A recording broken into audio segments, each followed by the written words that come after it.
عزیز طلباء و طالبات السلام علیکم۔ آج کی اس ویڈیو میں ہم اسم نکرہ کی دوسری قسم، اسم استفہام، اسم نکرہ کی تیسری قسم، اسم فاعل کی تعریف اور بذریعہ امثلہ اس کی وضاحت کریں گے۔ تو سب سے پہلے اسم استفہام۔ اسم استفہام وہ اسم ہے جس سے سوال کرنے یا کچھ معلوم کرنے کے معنی پائے جائیں۔ بالفاظ دیگر، کسی جملے میں مخصوص الفاظ کے ساتھ جب آپ سے کوئی مخاطب ہو تو یہ مخاطب ہونا مخصوص الفاظ کے ساتھ، میری مراد مخصوص الفاظ سے اسماء استفہام جیسے کہ کہاں، کون، کب، کیسے وغیرہ وغیرہ، ان جیسے الفاظ کے ساتھ اگر کسی جملے میں اظہار کیا گیا ہے تو ہم سمجھ جائیں گے کہ یہ اسم استفہام ہے۔ ایک مرتبہ پھر سے اسم استفہام کی تعریف کرتے ہیں۔ اسم استفہام وہ اسم ہے جس سے سوال کرنے یا کچھ معلوم کرنے کے معنی پائے جائے، جیسے کون، کب، کہاں، کیسے، کیوں وغیرہ وغیرہ۔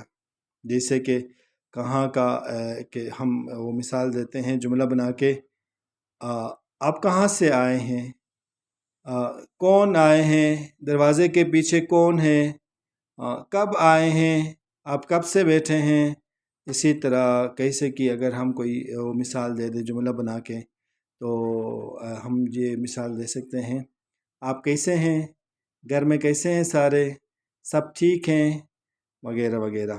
اسم فاعل، اسم نکرہ کی تیسری قسم اسم فاعل۔ اسم فاعل وہ اسم ہے جو کسی کام کے کرنے والے کو ظاہر کرے اور مصدر سے بنے، جیسے پڑھنے والا، لکھنے والا۔ مصدر کی تعریف مثالیں پچھلی ویڈیوز میں بتائے گئے ہیں، آپ وہاں سے دیکھیں اور سن سکتے ہیں۔ اور اسم فاعل کی دو قسمیں ہیں، فاعل مفرد، اسم فاعل مرکب ہے۔ اسم فاعل مفرد وہ اسم ہے جو لفظ واحد کی صورت میں ہو مگر اس کے معنی ایک سے زیادہ الفاظ پر مشتمل ہوں، جیسے چور، چوری کرنے والا، ڈاکو، ڈاکہ ڈالنے والا۔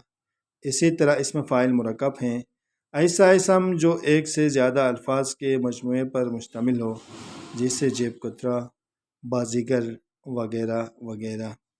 فاعل اور اسم فاعل میں فرق۔ فاعل اور اسم فاعل میں کیا فرق ہے تو آئے دیکھتے ہیں۔ کام کرنے والے شخص کو فاعل کہتے ہیں، جیسے کہ ہمارے پاس ایک مثال ہے، مولوی نے اذان دی، عائزہ نے قلم تراشا۔